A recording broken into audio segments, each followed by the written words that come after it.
I have to point out that the reason the record is so damn good is because of Aaron Rodgers, right? I love the fact that that you help him with back end draft talent. That's great. Aaron makes them pretty darn good with guys you haven't really heard about.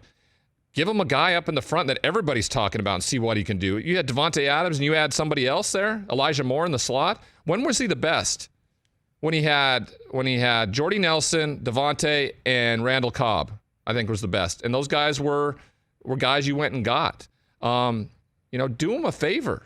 The pick that you made last year where you took Jordan Love, I get it. You did the same thing with Aaron. Times have changed. You didn't know what you were going to get with Brett Favre. He was going to quit the next day. He was going. If you recall back then, remember there was video of him getting on a private plane. Is he or isn't he? We didn't know what Brett Favre was going to do. He didn't have an open communication with the front office about what was going to happen. So they didn't know. You had to go draft a quarterback, and if you got a chance at Aaron Rodgers at 24, you go and take it.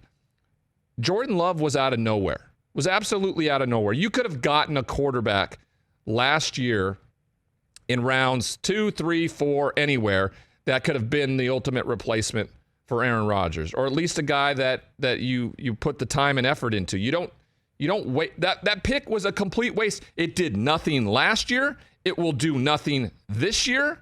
It will do nothing most likely next year if Aaron is still on that roster. So for as much as you want to give him credit for what Gutekunst has done in Green Bay, that first-round pick a year ago is going to haunt him and drag it around like an anchor for the very foreseeable future for this Green Bay Packers team.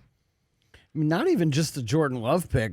What about the A.J. Dillon pick in the second round? Mm-hmm. He's their third running back.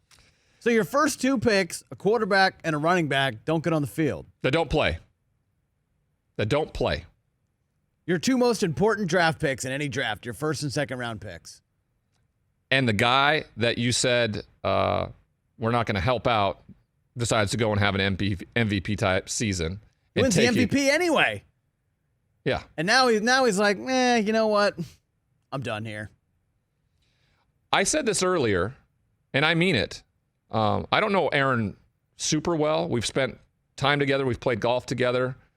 I feel like I have an idea of what his mindset is, and he is fine and dandy with calling it a career if that's the. Of course, he wants to win another championship and play it at the highest level he can. But if this is the hill he's going to die on, he's okay with it.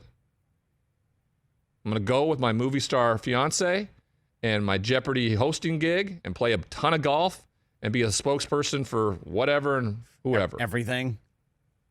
I think Aaron Rodgers has, he may have more pull than anybody in all this. He may be willing to be like, hey, I've made a boatload of money.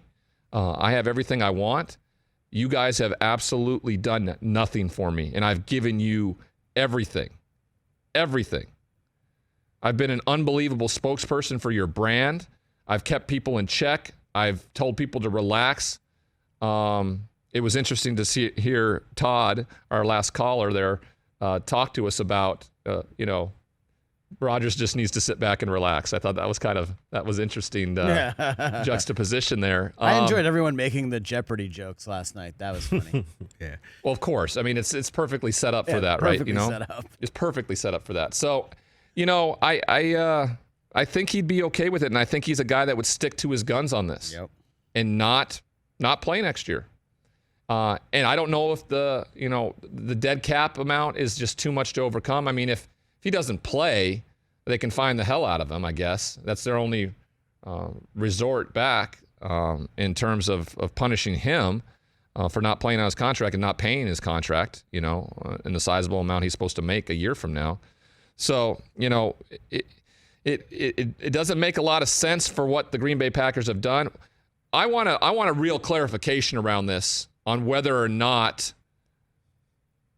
the Green Bay Packers came to him and said, hey, we're going to trade you this offseason. Because that's how this whole thing started yesterday, remember? Right. It started with them talking about, hey, we're going to trade him, and then Aaron going, okay.